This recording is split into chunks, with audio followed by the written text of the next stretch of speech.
This episode features the other founding father of the Assembly of Silence, Judah Veitel, has returned. We're going to talk about global dysbiosis. And we unfortunately recorded about a half hour of an episode that didn't get recorded. So we thought we were recording for about a half hour, and then we discovered that we weren't. So that's you're going to basically begin where we discover that sad fact. But it all kind of worked out in the end. So I hope you enjoy this. I think it's a really interesting set of ideas that we explore. It's something that Judah's been working on for a while, and it's a really great model, kind of a lens through which we can view the crisis happening in the world, where it kind of ties the personal and the global together in an interesting way, and you get to see the continuity between the health of the planet and the health of the individual. Okay, that's what we qualify as an introduction, and here we go. Check it out. Fuck me. Ah, fucking shit. I thought that when you said it was okay, it would just start recording, but it didn't. You had to push something? Yep. Okay, well, that's fine. Well, that's good. Shit. Well, it's good we didn't get the Dubai on I because guess, really? Why? What's wrong with the Dubai? Well, you just mentioned it now. Now it's back. You really didn't want to talk about Dubai? Here it is, back in the conversation. Oh, son of a bitch. Oh, that's brutal. That happened once before, right? I'm sure it did. Yeah, I'm pretty sure we went through a whole episode and it was rocking, and we got to the end of it and we're like, okay. Did you record? No, I didn't record. No, Did you record? No, I didn't. That's what I get for updating the software right before getting on. Oh, that's right. It's all good. Well, let's start over. Let's do take two. Yeah, take two. Where are we?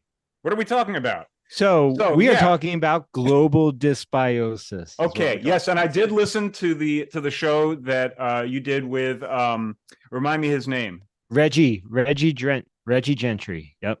And what's the name of the podcast? We may as well give him a plug here. It's awesome. Whole Healthy You. It is the Whole Healthy You podcast. Reggie's a rad dude. He's awesome. He's a really fantastic functional diagnostic nutritionist and health coach and personal trainer. He's doing some great work in Atlanta, Georgia, is where he's located. And we did a little podcast on the gut microbiome. And one of the things that I kind of threw in there, and I actually presented this concept at a conference in February to a group of functional medical practitioners. And the concept is that we as a planet are suffering from something called global dysbiosis. And in the functional medicine realm and in the health realm, there's something called gut dysbiosis. And so gut dysbiosis is something that speaks to an unhealthy gut microbiome. So our gut microbiome is a collection of bacteria that exists in our gut, and we have microbiomes all over us. Okay, there's just like the Earth has different ecological makeup all around it. So I'm in Colorado, so we have a different ecology than what you have in Oregon, which is different from, where I was just in Tucson, Arizona, just got back yesterday, totally different from there, right? So the Earth has a variety of different ecosystems depending on where you are. Well, so do we. We have an ocular microbiome, we have a skin microbiome, we have an oral microbiome, we have an esophageal microbiome, a stomach microbiome, small intestine microbiome, large intestine microbiome, a urogenital. It's interesting to think about the extent to which that microbiome is impacted on wherever you happen to be living. Exactly. It is. Well, one of the things we talked about before hitting the record button was this idea that there's a separation between mankind and nature, and that one of the reflections of that is the urban environment. And right. and so, the fact that so many people now are essentially living in the microbiome of an urban environment that impregnates their body's microbiome intestinally and in all these other kind of terrains that you're talking about. That's something I think, in a way, one of the ideas that highlights, or one of the facts that highlights the idea that we still do have that idea of separation of humankind from nature, is that rarely do we consider what the impact on our microbiome is going to be when we move from one location to another. That's right. I mean, they're trying their best to map kind of like the whole human microbial genome, right? So we know that depending on what country you live in, your microbiome is going to be different. So it's really fascinating. And this microbiome forms from the time we're born onward. So one of the things I like to say is we're born 90% human, we die 90% microbial. And so when we're in the womb, it's a very sterile environment. And our first experience of the external world is coming through the birth canal, where that is our first inoculation with bacteria from the outer world. Um, uh, and and then from time that point on, the outer world presses in upon us, and depending on what we're exposed to, putting our hands in soil, in the dirt, whatever, or a hyper sterile environment, which is not good. The foods that we consume, whether you're nursed or bottle fed, all that affects the development of our microbiomes, and it informs us. And the gut microbiome specifically is our interface with the external world. We're really just walking ecosystems. We're just a reflection of the earth. That's all we are. We are just reflections of the planet. So you could think perhaps of the aging process as being the process whereby it's sort of measured by the extent to which your cellular makeup is of your own genetic material versus that of other organisms.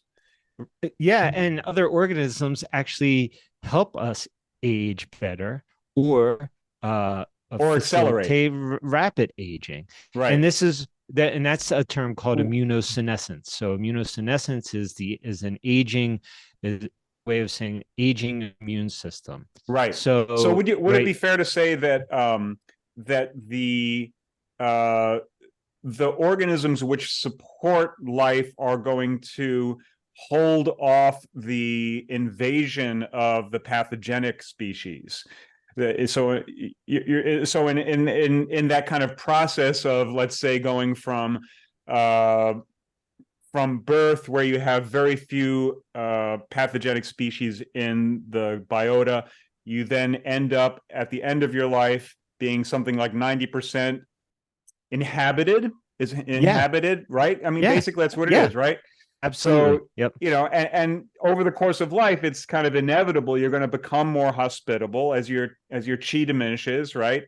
And as the jing is spent, to the invasion of these other species, which is like the natural process. I mean, part of what I'm sort of driving at is that a part of this is actually a completely natural process that shouldn't be seen of as being unnatural, right? I mean, that's part of that 100%. whole, yeah.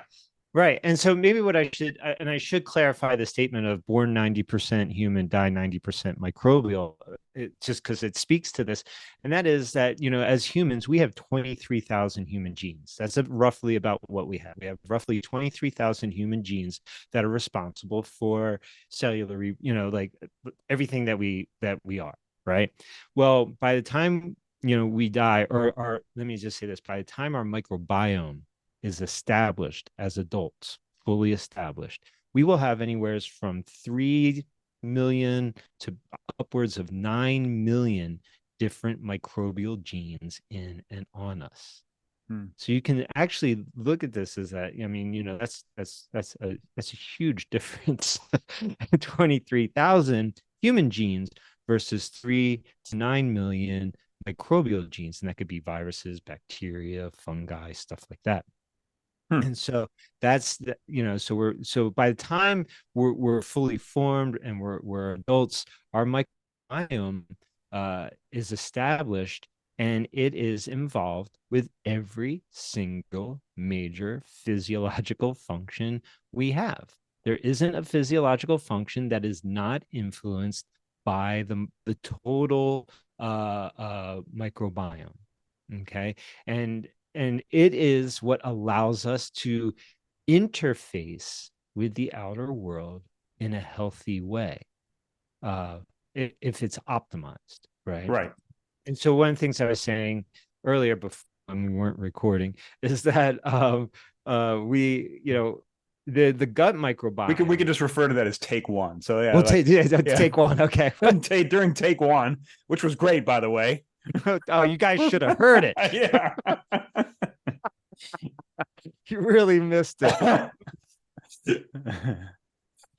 So But yeah.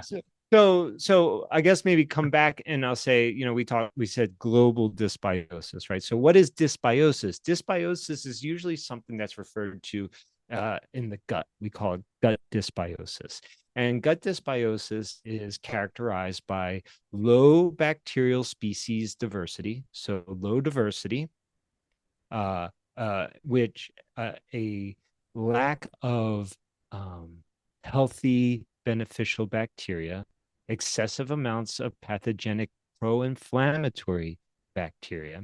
And what happens is when you have that the composition of the gut microbiome lacking diversity and in a pro-inflammatory state, what that leads to is the breakdown of the protective barrier, the intestinal lining, which is the barrier that prevents things from getting into the inner sanctum of the blood that should not be in the blood, right? So the intestinal tract is just the outer world running through the inner world. It's open-ended, mouth to anus, and it's completely walled off.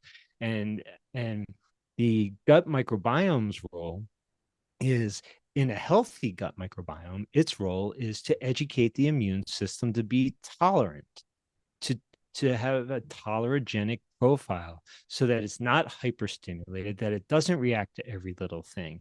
It should act with wisdom, and wisdom is experience, knowledge, and good judgment, right? So it's So familiarity with all of the various things that might be out there, and that's what gives it the confidence to not be hyperreactive, yep. because it has kind of a long track record and it's comfortable with the various discomforts that uh, it might be beset with, right? Right, what it'll experience, right?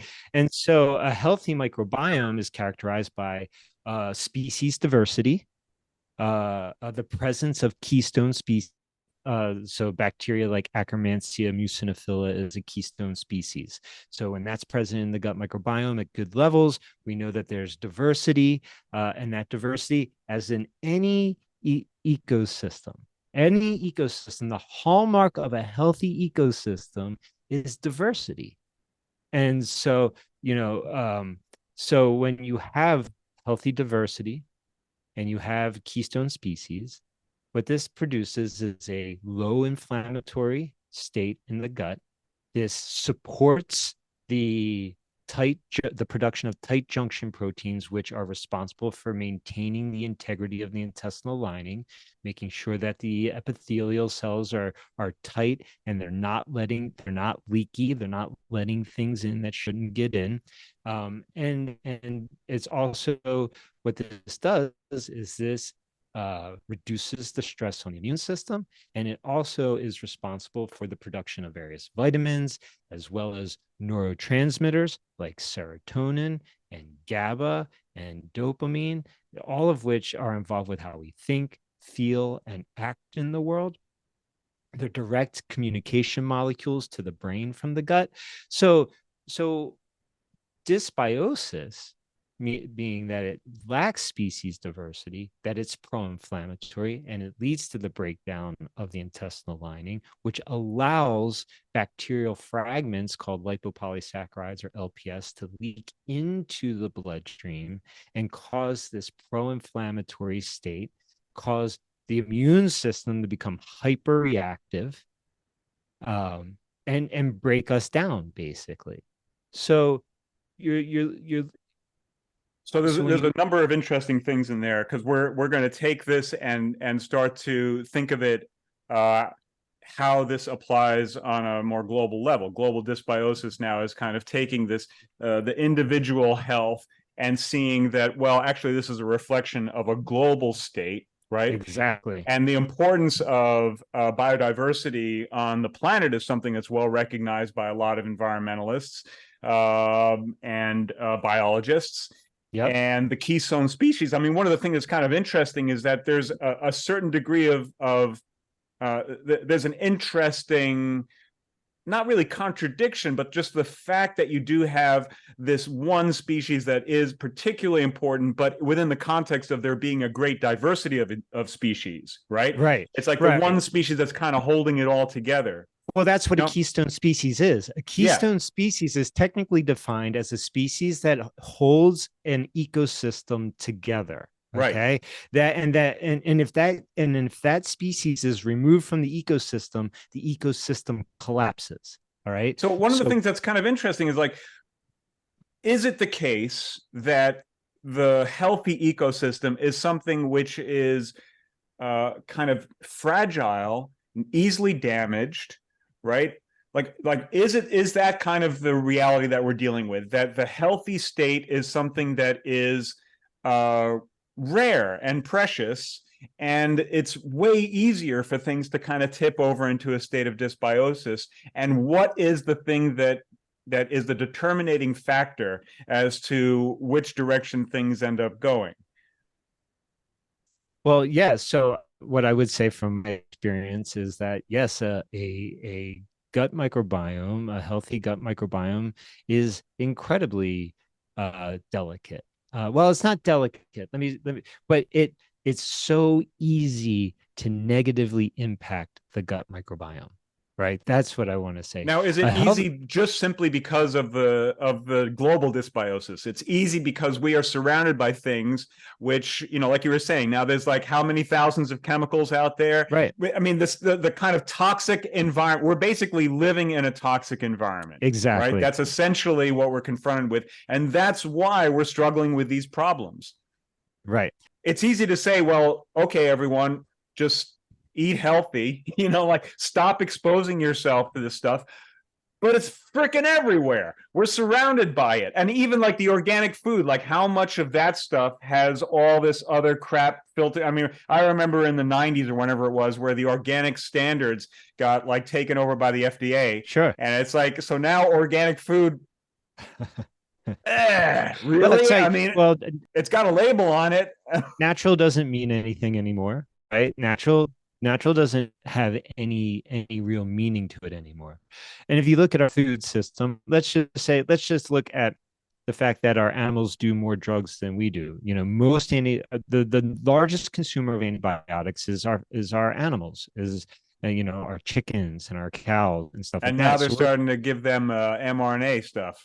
Right. So we're getting drip antibiotics. We're getting chemicals in our water. People, You are what you eat. yeah, 100%. And the standard American diet, the SAD, standard American diet, very sad diet, is loaded with refined processed foods which feed pathogenic bacteria, right? So it's like that, they love that, right? And So this gets us back to this question, like, is this a natural process that just happens as a result of evolutionary pressures, regardless of, no matter what you do, eventually the body dies, right? No matter what you right. do, eventually an ecosystem kind of, it's like the pond We thing, like Yeah, starts off all nice, right? And then things kind of like ferment and it turns into this stagnant thing, right? And then right. you got like more kind of vicious species that have taken over.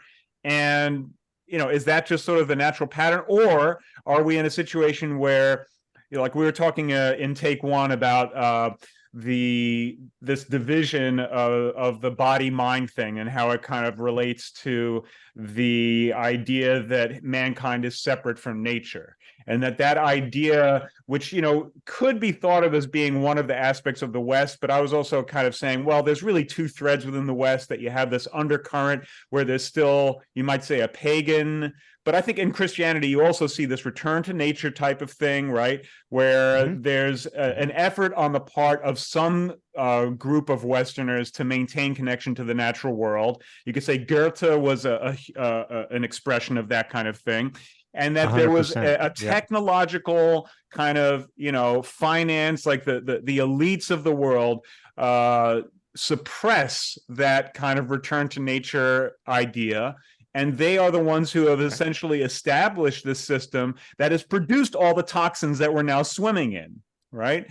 And so, then that's what kind of starts to, you ask this question like, well, is this a natural process, or is this something where there's, in essence, an illness that is related to money, you could say, because a lot of the reasons why people do these things is because they're paid to do it, right? These systems have been established, and the byproducts, everyone is aware that these are, really unfortunate outcomes that come as a result of it.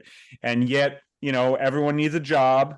And so there's people filling the positions that continue to produce this, civilizational excrement, you could say, that we're now all swimming in, right? Good way of putting it. Yeah. So and it's not necessarily the case that there's a contradiction that needs to be resolved here. It could be that there's a natural process whereby you get elites of that nature. You know what I mean? I would say that because it happened, there's no way that it couldn't have been a natural process, right? Right. But is there a way to address, in the same way that we might address, dysbiosis within the individual, can we diagnose this on a global level and start to talk about ways that it might be, well, how do we rid ourselves of these toxic elites? I guess in a way it's like, kind of that's what I want to know, Judah. Wow, you're going in a whole nother direction. Well, you already covered it in the other podcast, right? So in a more explicit way, kind of like dealing with health. But because we're swimming in this stuff, it's like we do have to address this kind of global question. And I think that would be a good place for us to focus. Right. So here's what I would like to say. So if you take everything I just said about what dysbiosis is, right? Reduced species diversity, increased expression of inflammation, breakdown of protective barriers. Okay. Can you look into the world and see that happening?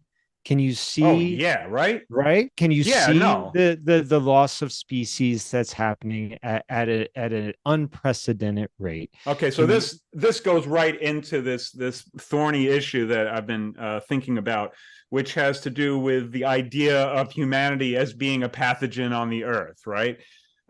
Which is something, I know, right? It's ugly, but we have to address it, right? Because that's let's say within the environmental context, that's a pretty common way of viewing things. Right. It is. And I would say it's skewed. I would say that humanity is not a pathogen on the earth. What I would say is that humanity got reprogrammed and has kind of gotten out of hand.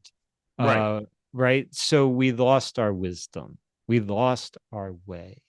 We lost our sense of connection to the planet because we saw ourselves separate from it, and we lost the belief that the earth is a living being, and in doing that, it's allowed a mental virus to take hold that says that we can do whatever we want to this planet because it's not a living entity, and that's allowed us to do these things without having a guilty conscience. And so I don't think we're a pathogen. I think we lost our way, and we got infected with the virus of greed. Well, I think maybe we just can't really speak of humanity as being one thing, because there's just too many different, let's say, frames of. I think it really has to do with consciousness. Ultimately, it has to do with the consciousness, and much of it has to do with the this idea of separating from nature, this idea that we can create the world in our image, right? Right.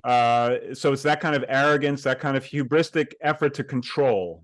Right. We've deified ourselves and stripped any meaning from the earth, really. We're afraid of what life does to us. It's just a resource. That's all it is, right? Yeah, it's been turned into this inert, A commodity. yeah, to be chopped up and diced and sliced however we want. Uh, yeah, so there's an interesting thing about the malaria bacteria, right? It's a bacteria, right? Malaria you get from being bit by mosquitoes. Right. It's Right. a bacteria, but it has a number of different strains, right? So malaria actually, there's a strain which is completely benign. It doesn't do anything to you. It's totally fine. And then there's another strain which will freaking kill you, right? Same bacteria, right? So you could say, well, we have a Different strain. different strain, and the characteristic apparently one of the most obvious characteristics of the malignant strain of malaria is that it's entirely smooth, where the one which won't cause any trouble is sort of rough around the edges, you could say. And it strikes me as being kind of interesting that within the technocratic elite, there's this kind of like metal and glass aesthetic, where everything is just smooth and kind of polished, and like there's no rough edges to it. There's like nothing natural about it whatsoever. Like you would never see anything like a landscape of the dream of the technocratic elite. The dream of the technocratic elite is that everything is completely clean and spotless, and it's all human design, right? Right. It's all my way. It's all like this is what we made, right? Right. And there's the ultimate expression of that separation from nature. Right. And just kind of go a little deeper on that, we know that children who are raised in hypersterile environments have higher rates of asthma and autoimmune conditions. And what's autoimmunity? Autoimmunity is where your immune system attacks your own tissue, right? That's what I've got. So you turn on yourself. I've got an autoimmune disease, right? Psoriatic arthritis. And I grew up in a household where my mom was a freaking neat freak, running around. Like, I remember one day I came to visit her, and she was like literally like wiping the floor behind where I walked because because my shoes were making a little they weren't even like muddy, right? Right, They were just like shoes the that made a floor. little mark. They made a little mark on the floor, and she was like the Lysol spray and the whole deal, Yeah. like, and I've always had allergies. I've always had kind of a fucked up immune system. I'm sure I've got dysbiosis up the wazoo, literally, because I'm sneezing all the time during allergy season, right? I mean, it's been a nightmare, honestly. Like, I'm pretty freaking familiar with what dysbiosis is like, and it Mhm. sucks. It's like you're in a constant state of agitation. Right. You know, That's because it's you're inflammation. right. And Yeah, because your immune system wasn't properly educated, yeah. right? It wasn't exposed. This is a lifetime of eating healthy. Like, if I had Yeah. eaten the standard American diet, Oh, you be I'd in. probably be dead by now. Really, man. It's quite, I mean, you never know, but you know, kids raised on farms, exposed to dirt, dust, horse manure, cow manure, all that kind of stuff. They way lower rates of asthma, way lower rates of autoimmune conditions, right? Because they were exposed. Once again, we're walking ecosystems. We have, we're born 90% human. We die 90% microbial. We have 23,000 human genes, and by the time we're adults and our microbiomes are established, we'll have 3 to 9 million microbial genes in and on us. The microbiome is like a flow, specifically the gut microbiome, you could say, but even your total microbiome, it's like a floating endocrine organ that influences every major physiological function in the body. And if that deteriorates, then health is impacted. And that's what we see on this planet today. We see species reduction. And I think this was in take one. We've lost 75% of our agrobiodiversity since the agricultural revolution. Our ancestors used to eat an average of 100 different plants for food and medicine, upwards, depending on the season and location, upwards of 600 different plants for food and medicine. Today people eat about the same 30 foods, and that's diverse. That's diverse. And so, Because yeah, standard American, it's like a healthy meal is, potatoes, broccoli, and meat. And French fries that aren't even potatoes. That aren't even there's kind of a metaphysical. And ketchup's a fucking vegetable. Exactly. That was Ronald Reagan's great contribution to the health of this nation. The food pyramid. Yeah. We'll make ketchup a vegetable. Yeah. What is it? Made of tomatoes? Yeah. So, okay, there's kind of an interesting metaphysical dimension to this too, which is we're talking about this barrier between self and other, right? There's a membrane, right? And there's the self, and then there's this other is always essentially everything out there, right? And so the membrane, we have to have a degree of permeability so that we're familiar with it.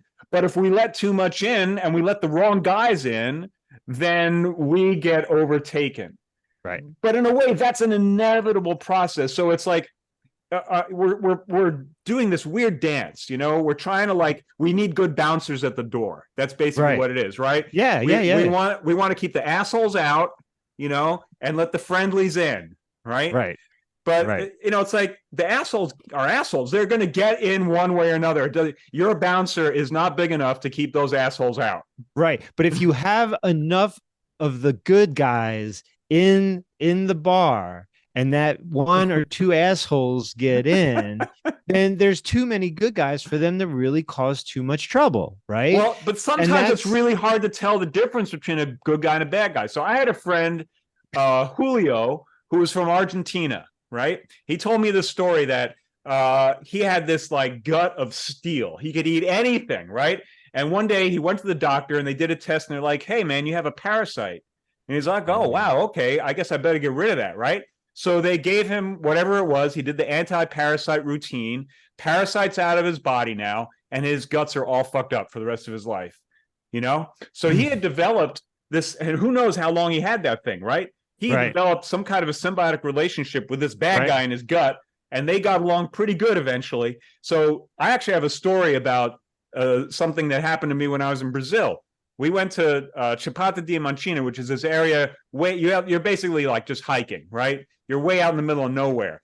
And I ate some funky shit one night. And the next day, my wife and our tour guide were like, what is that smell? And I'm like, I can't smell anything. I don't know. Apparently, I was giving off this crazy odor. I got sick, really, really sick. And we were in the middle of nowhere. There was so I'm sweating in this bed and I feel like I'm dying, right? And I remembered my friend Julio, and I thought, okay, there's this freaking thing inside of me and I have to communicate with it so it doesn't kill me. So I'm like, okay, look, if you're going to live inside me, then the worst thing you could do would be to kill me. Let's figure out a way to get along here, right? That was the way I kind of made it through that night, I mean, I don't know if it's a parasite or whatever it was, but I'm sure whatever it is, it's probably part of my gut biome now, Right. I made peace with it in one way or another. So it's like the bad guys work their way in every now and then, and they're not necessarily the bad guys. It's one of these weird things, right? It's there's a lot of complexity and there's a lot of fine detail. It's like everything is an individual case scenario. And it's awfully hard to say exactly what the outcome is going to be. Right. And that's a really good point. It's sometimes if our system is strong enough, it can take these negative influences and assimilate it. Yeah. And make peace with it. And so, yeah, maybe you have a parasite, but is it killing you? Is it doing, I mean, is it impacting you in any way? It's hard to say. I mean, and you know, yeah, and it's inevitable. It's inevitable. We're going to get exposed to things. That is In an a way, this is the inevitability. process of evolution, right? Yeah. So organisms get impacted upon by other organisms, by other by the circumstances, by their environment, by their surroundings, and this is how things proceed. Like there's a development that occurs on the basis. So I think a really poignant example of that is our mitochondria. The mitochondria of our cells are the power plants of our cells. They are what produce ATP, cellular energy, which helps our cells do all the things they need to do in a healthy way. Well, 800 million years ago, a billion years ago, uh, This is um, exactly what I was thinking too. yeah, awesome. Yeah, I figured. it's Yeah. exactly what I was thinking. Mitochondria was an independent bacteria, Yeah, and it got gobbled up by a single cellular organism, or and it invaded it. or it invaded it. Yeah, Exactly. That's a good it point. may well have It been a may, pathogen, and it I'm may, sure right, it wasn't a comfortable transition. right. No matter what, it was not a comfortable, whether it was eaten or it was an invader. Yeah, Lynn Margulis, she says that basically anaerobic bacteria, they were essentially one species, and because of the pressures of their effluents, of the oxygen that they were releasing out into the atmosphere, eventually the ones who were most exposed to the oxygen became aggressive and started to burrow into the ones who were Oh, sort of more closer, like further away from that irritation. right, And so there would be like an aggression happening within the species, in essence, that was the formation of the eukaryotic cell, uh huh, right? And those ones who were more exposed on the to the toxin, to the oxygen, which is what we're breathing now, they're the right, ones who penetrated. So they would be the ones who had the motivation to penetrate into the, you could say, endoplasm of their own right. kind. You know, What's fascinating is that mitochondria need oxygen to function properly. It's a process called oxidative phosphorylation. That's So, exactly it. They converted effluence into an energy resource. right. And I think that's the big story of evolution. That's one of the themes that keeps coming back here in the Assembly of Silence, right? That we're recapitulating evolutionary history over and over and again, and now we're kind of doing it on a social level. We're seeing that same basic process playing itself out socially. I think that Yeah. what's happening within the West is that the civilizations that were most subject to the aggression of the West are now permeating into the West. They are the ones who suffered the most as a result of the technocratic elites, right? And they have now found ways into the soft underbelly of the West, right?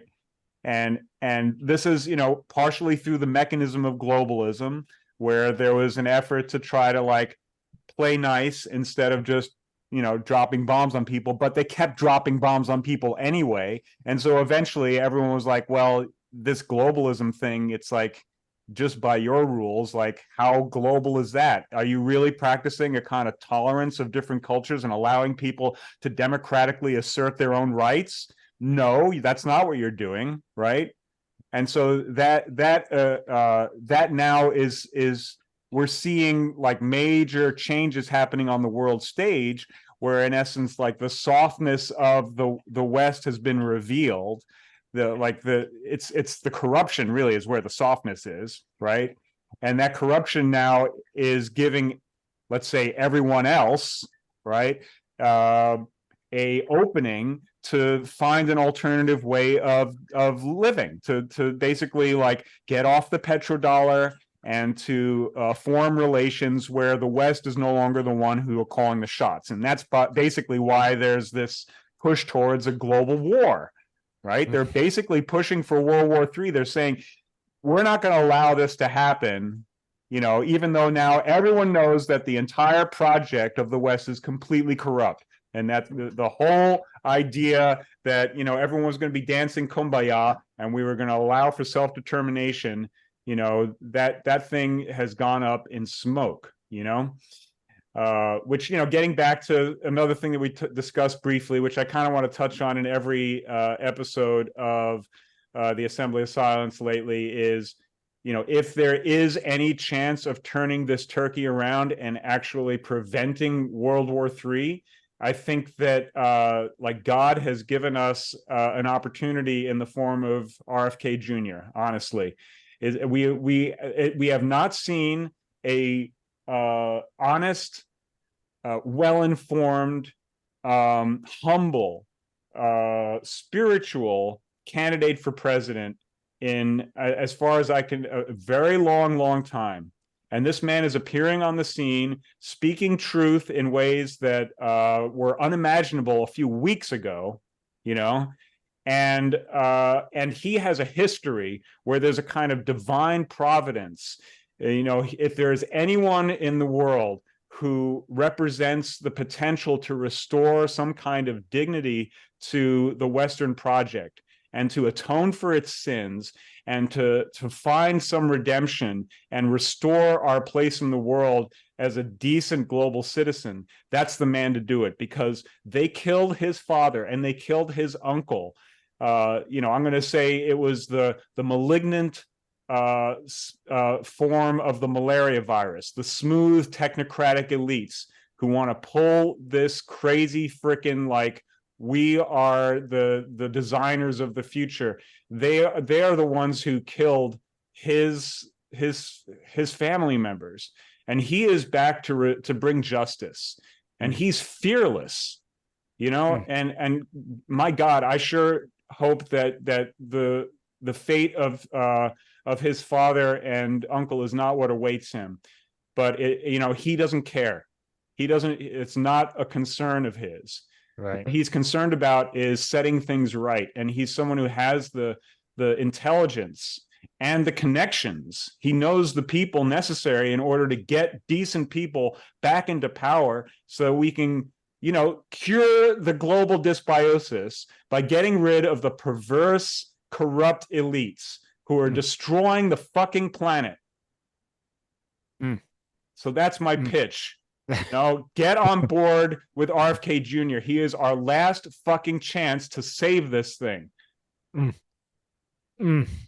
That's powerful, dude. That's powerful. Yeah. And I know you well enough to know that I've not heard you speak that passionately about a politician. I hate politics and I hate politicians. But this man has my undying support.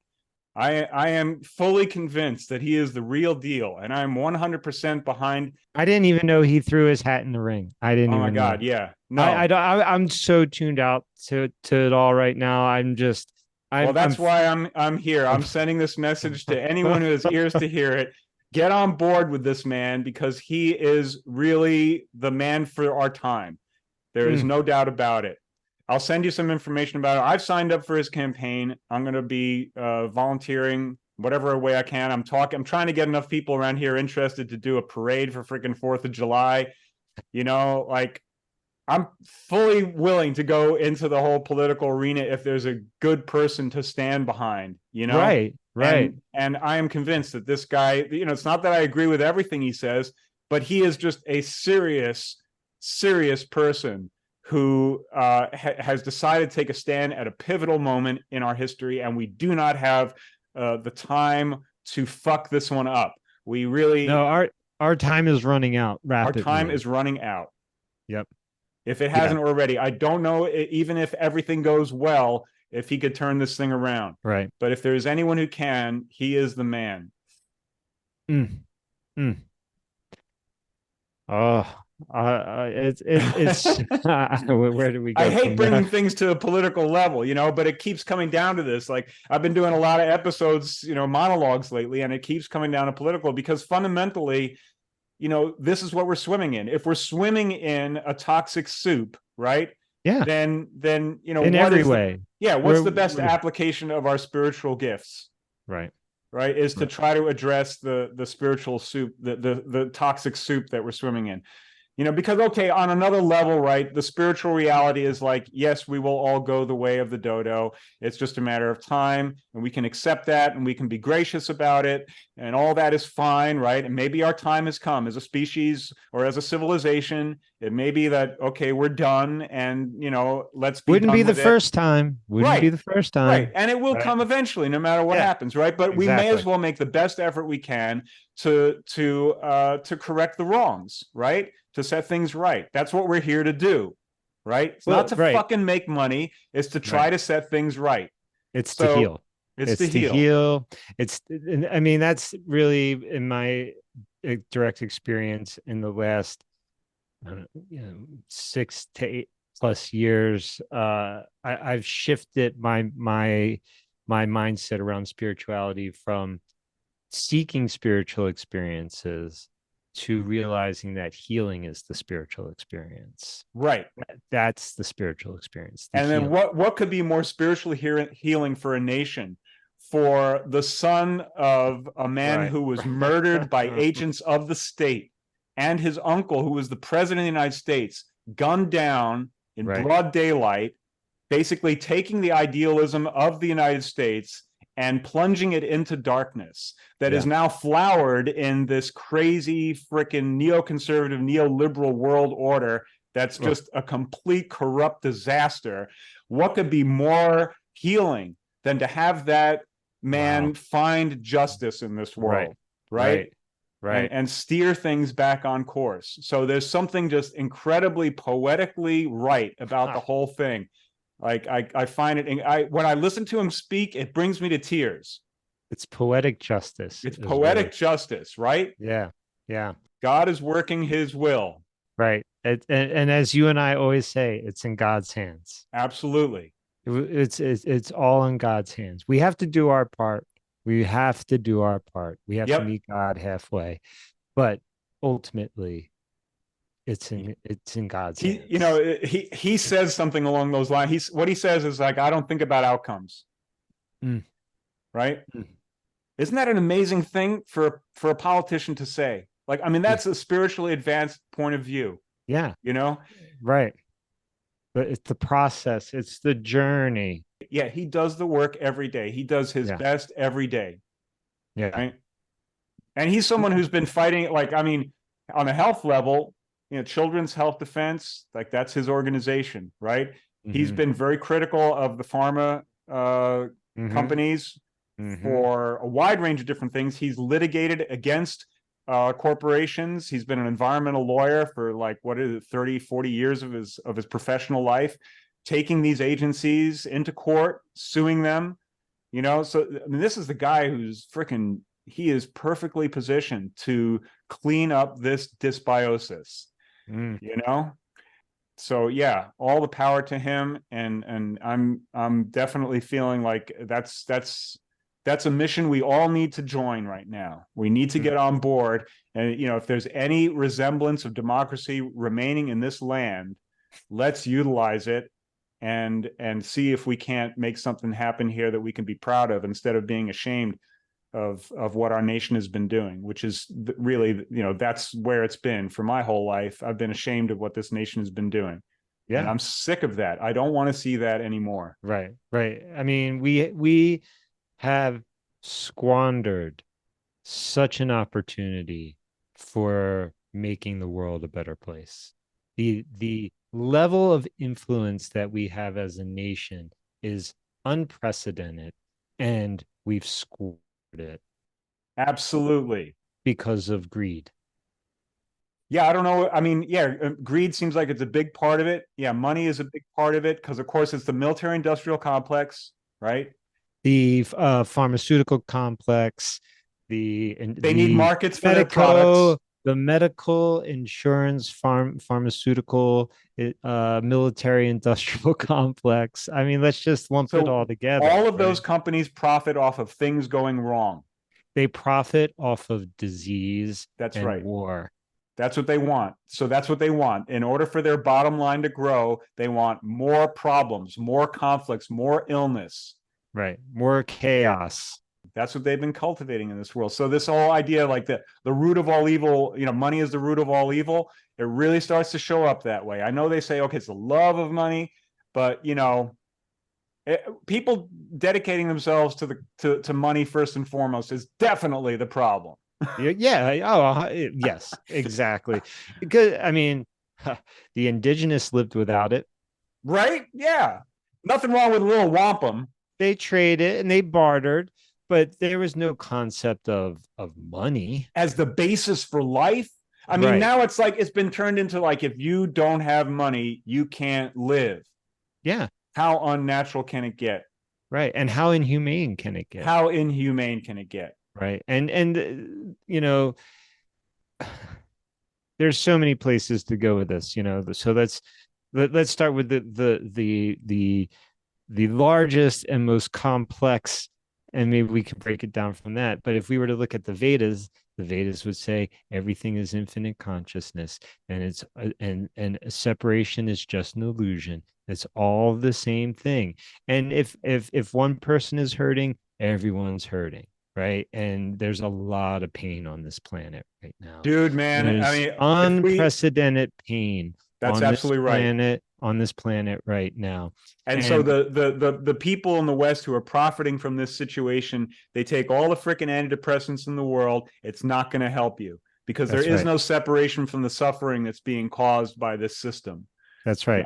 And now the other thing that's kind of wild to think about in that lack of separation is the whole idea of the membrane between the self and the other. Right. This body that we're trying to preserve, it is itself, right? There is no real separation. And, whatever it is that we've got, from some people die very young, right? Some people live to, let's say, 100 on, the outer edges, right? That's a flash in the pan, that we're here for a brief moment. We're basically like a droplet of water that briefly leaves the ocean and gets to kind of fly free for a moment, only to return to the ocean again. So what are we fighting for in order to protect these bodies? Right. Right?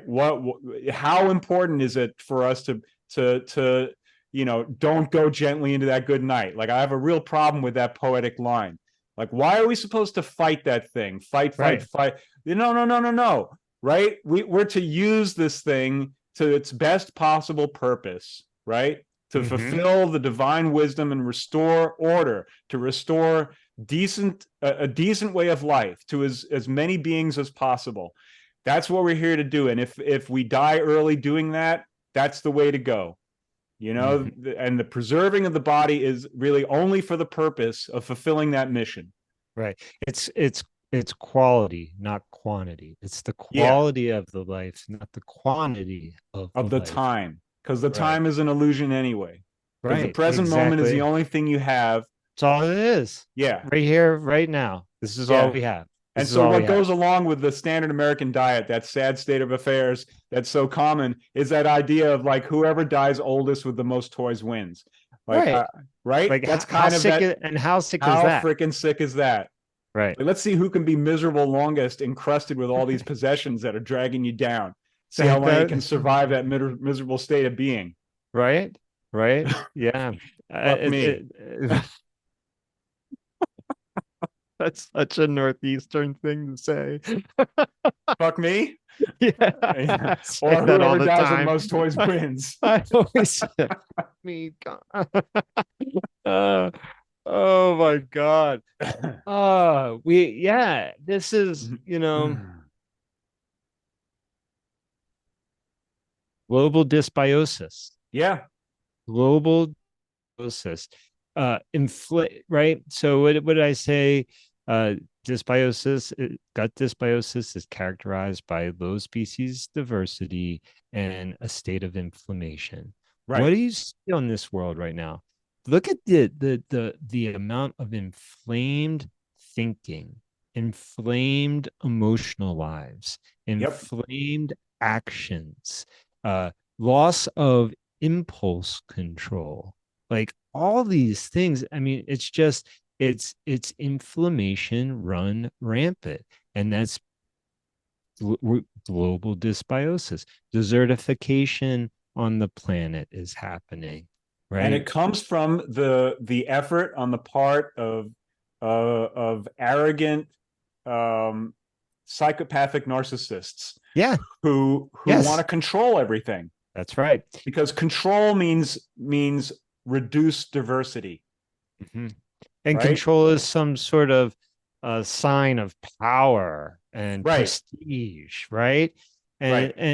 And I don't know. For me, in my experience, I think the greatest power we have, especially as men, is vulnerability. That's my personal opinion, is the ability to be truly vulnerable, to be empathetic, to be compassionate, to operate with love and forgiveness. I had a real big download on love and forgiveness last night. Hmm. Just how critical those two pieces are, love and forgiveness. Just Do you want to talk about it? it's just You don't have to, but yeah. no, no, you know me, I'm always yeah, you know me. I lately I've been struggling um with the estrangement I have with my parents, right? And what they did, the betrayal that they perpetrated. And I have a really like my next evolution is forgiving them for what they did. Hmm. And I have such a fucking hard time with that. Like I just want to call them and just read them the riot act and say, hey, how's, you know, I, what's it like to not talk to your only child, because you value money more, Hmm. right? Here we go back to the money thing, right? Right. You know the story. Yeah. Many of you don't, but it was pretty intense. So last night I was just like, so here to kind of come around where this is all coming from is that I'm navigating a possible, well, no, I'm navigating integrating my life in a new way. And I'm contemplating, and maybe I have even made the decision to shift my major in my grad studies right now from integrative and functional nutrition to a master's of psychology, so Hmm. that I can start working with psilocybin and Right. Hmm. healing, because in Colorado we can grow mushrooms, we can share mushrooms. They're legal to have on you, and um, Isn't it interesting that this is showing up at the point where, like, I mean, the role that the mushroom plays in the natural world is basically the recycling of the detritus, right? It's basically, it takes all of that dead matter. it's a biological response modifier. It's Earth's great recycler. Right. It's a bio they're So like bioremediators, a way right? of And they restoring can a civilization to and like they to recycle that corrupt mentality, right? Mhm. It seems like the mushroom is showing up in the and people like McKenna, Yeah. they believe that it was the psychedelic experience from the mushrooms that caused the development of consciousness within, let's say, like the great apes, right? Yeah, the stoned ape theory. Theory, Absolutely. right? Yeah. Yeah. Yeah, which is totally valid because they eat them. We know Yeah. every So the every Stone Age animal. really has, more to it than we thought. Look, every It was the every Stone Age. every culture and many animals all consume psychedelic substances. This isn't that this is like a part of the natural experience, right? And I Yeah. mean, and one of the things that psilocybin mushrooms can do is they can they can compost that shit of our lives and create fertile soil. They can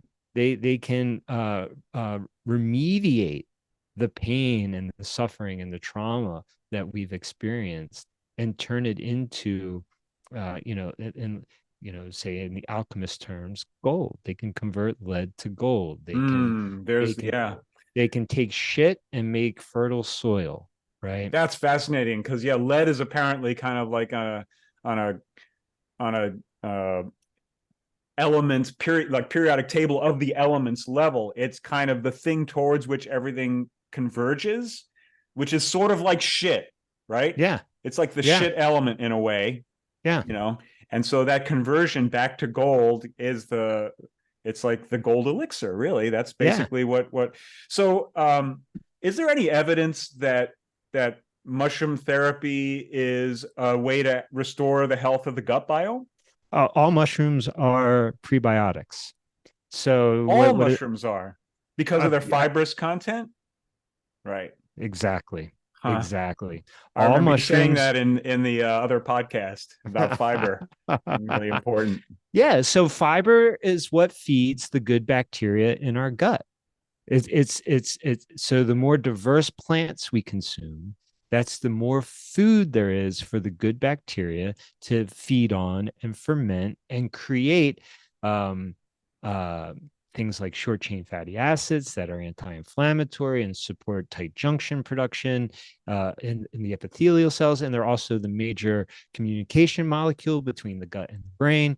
And mushrooms are loaded with fiber. They're actually majority fiber, upwards of 60% plus fiber. And so that fiber goes in and it feeds that good bacteria. And so um when you consume mushrooms, not only does it feed the gut microbiome, but then you get all these other benefits. So if we were looking at psilocybin mushrooms, psilocybin converts into something called psilocin, and it's chemically speaking very similar to serotonin in structure. Huh. And so it can actually support serotonin levels in the brain. So that explains the antidepressant uh, kind Effect. of effect. Yeah, Right. So, I mean, therapeutic. the research shows that a single psilocybin experience can eliminate lifelong depression. That's wild. Isn't that phenomenal? And I mean, there's a lot to that. Like to qualify that, set and setting are absolutely critical to the experience. It's all about set and setting. It's all about and in fact, we And know dosage. dosage, Yeah, yeah. because you got to be careful. And we also know that you can't have your eyes open during the peak experience of it. You have to be wearing an eye mask and or have your eyes closed so that you can do the inner work. Wow, that's very interesting. When the eyes are open and they're paying attention to the external world, you don't get the same effect. So it's an inner journey. Now that probably holds true regardless whether you're on a psychedelic substance or not. Like the degree to which one is able to go internal Yeah. and correct things. Yeah. That's basically what you're doing is you're finding various kind of malfunctions, blockages, what have you, and just finding a way because that we, as you said before, I can't remember if this was in take one, Take but about the number of chromosomes we have and how that encodes for thousands of different processes in the body, right? right. And so the potential is all there for a wide range of different responses. And so it only makes sense that really there is this potential for self-healing, and the fact that there's a therapeutic, like we have a empirical observation that you have a therapeutic result that's only going to really be effective if you close the eyes and go internal. That just suggests that there's a real scientific basis for believing in the self-healing process and seeing that energetic work within each of us is our God-given tool for, keeping ourselves in right alignment, right? Yeah, absolutely. And I mean, and it's, you know, these substances, whether it be psilocybin, whether it be Amanita muscaria, another psychedelic mushroom, it's like the Santa Claus mushroom, right? That's been used by shamans in the northern latitudes for long, long periods of time. Or if it's I think that's the or mushroom that they say was Jesus. What was that guy's name? John, uh, yeah. the Jesus mushroom. Right? Yeah, What's his so name? oh God, what was his name? He Allegra. was John Allegra. Yeah. Yep, the sacred mushroom.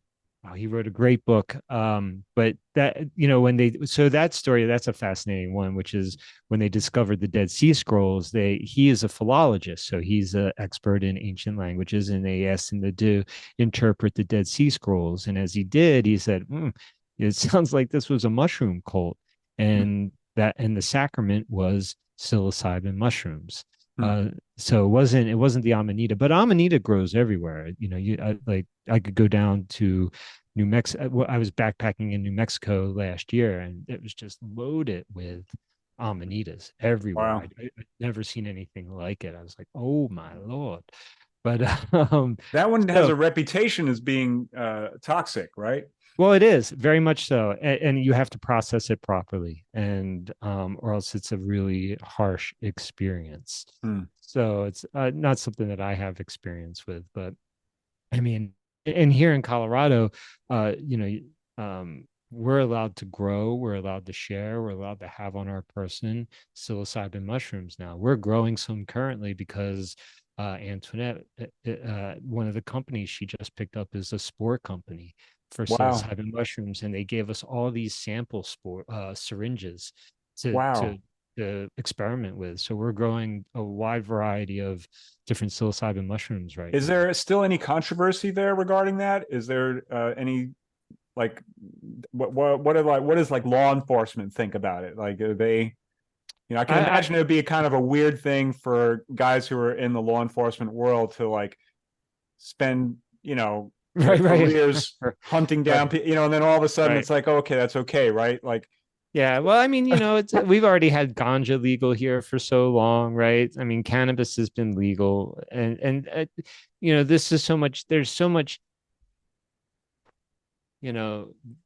These are spiritual potentizers, really. This is a used spirit correctly. used This correctly. is what concerns me about this, because the other thing that does tend to happen is that civilizations in decline, like you will see more irresponsible use of sacred substances, Well, and then eventually that becomes like a convenient excuse, scapegoat kind of for the collapsing civilization. once again, I mean, the amount of pain that people are experiencing, the loss of meaning, Yeah. the loss of sense of purpose, um, create, the amount of spiritual pain that this country is experiencing right now. What do you think people are going to do? They're going to numb out. Yep. They got to numb out the pain. And that's why painkillers, Oxycontin, and the opioid pandemic or epidemic, excuse me, that we're experiencing right now. I Yep. mean, it's a symptom of loss of meaning. It's a symptom of lack of purpose. It's a symptom Of of global dysbiosis. global dysbiosis. Yeah. Exactly. We Exactly. want to I numb mean, out yeah, the could you imagine what it's like to be 18 years old right now and know that the planet's collapsing and that the people in power don't want to do fuck all about it? I'm not going to get on board with that, because I don't think we know that the planet, I don't think we really know that. Well, but It's Oh, no, no, I understand what pause you're on that. saying. Put I yourself in the mind of an 18-year-old Yeah, so I would say who who believes, that's the word I would use, who what are believes that the well, what world. are they? What is the programming? What is the indoctrination they are that is being forced That's upon right. No, them? that's absolutely Right. right. We have Yeah. we have mass shootings happening left and right, school kids getting killed, and we've got politicians who are more concerned about fucking drag shows than Right. kids getting gunned down in fucking school. Right. I mean, you know, everything is so toxic right now. The species are collapsing left and right. The polar ice caps are. I mean, think about it. Yeah. What No. hope? What hope is in there for them? What are you going to do? You're gonna fucking numb. You're yourself out. In the spiritual tradition, it's always darkest before the dawn. That's right. You and I know that because we're older and we have that life experience. And we're fortunate enough to have been exposed to some of these ideas, which Right. really should be like some of the main things taught as a curricula for children. Kids need to understand these cyclical patterns. They have to, it's basically it's restoring an understanding of nature fundamentally, Yes. right? Yeah. It's restoring the global biome. That's right. Yeah. But they are left in this sterile environment of Yeah. hopelessness and Yeah. godlessness and Yes. just nothing but fear and anxiety and scapegoating. And even just kind of like to take the God part out of it, which you know where I stand with that. So, but let's just take the God part out because it's so triggering. And let's say the removal of meaning, the removal of purpose, the removal of rites of passage, the removal of self-actualization. Yeah. Well, I don't think, I mean, I understand why you want to do that because of all of our secular friends who have already tuned out because of various things that we said. But If anybody is still listening at this point, wow. good luck finding meaning without a sense of the divine. Without a sense of the divine. Right. So, I mean, God can be any number of things, right? And I know. right. I apologize, to the few of you who are still listening who are upset by the word God. I apologize for having used it, but no, I don't apologize for having No, used it. don't apologize for that. No, I'm not.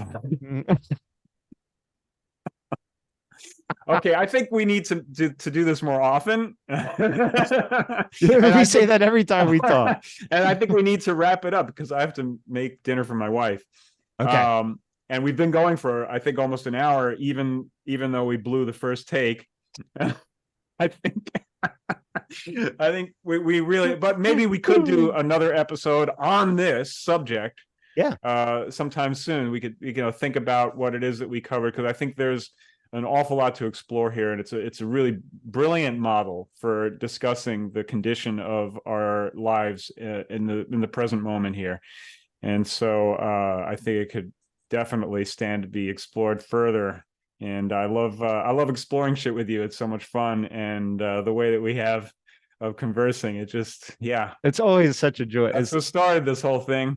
It's just not as much fun without you, man. Oh man, I I'm appreciate doing hearing these that. depressing, boring monologues. People are tuning out. They're just unsubscribing left and right. So yeah, it's good to get into these giggle fests with you here while we're just discussing some of the heaviest shit there is to talk about. Right. Yeah. Right. You got to have the levity with the gravity, man. Absolutely. Yeah. And the reality is, it's all impermanent. Right. It's all impermanent. Yeah. The only thing constant is time, and time has its way with all things. I would say change is the word I'd use because time is something that people typically think of as being this thing which contains past and future, which I think of as being complete and utter bullshit. Yeah. And the Vedas like to call time. The Vedas like to call time yama, which is also death. So it's like interesting. All things come to an end. And distinctions are really, they're very artificial, right? So it's very interesting to have those terms associated. I think that's where the English language is kind of lacking because there's so much poetry in the ancient languages where one term has all of this resonance in it. It's something we kind of, it's still there in English if you really get into it, but you have to go looking for it. But you have to know the etymology. Yeah, you have to understand what does a word mean and how do you properly use it, right? Which we've lost that too. When I look up a word, I don't bother with the definitions. I just go straight to the etymology. Me too. Yep. So we're really philologists at heart here. That's right. Oh my God, such good time. I appreciate you so much. I appreciate the Assembly of Silence Radio Hour.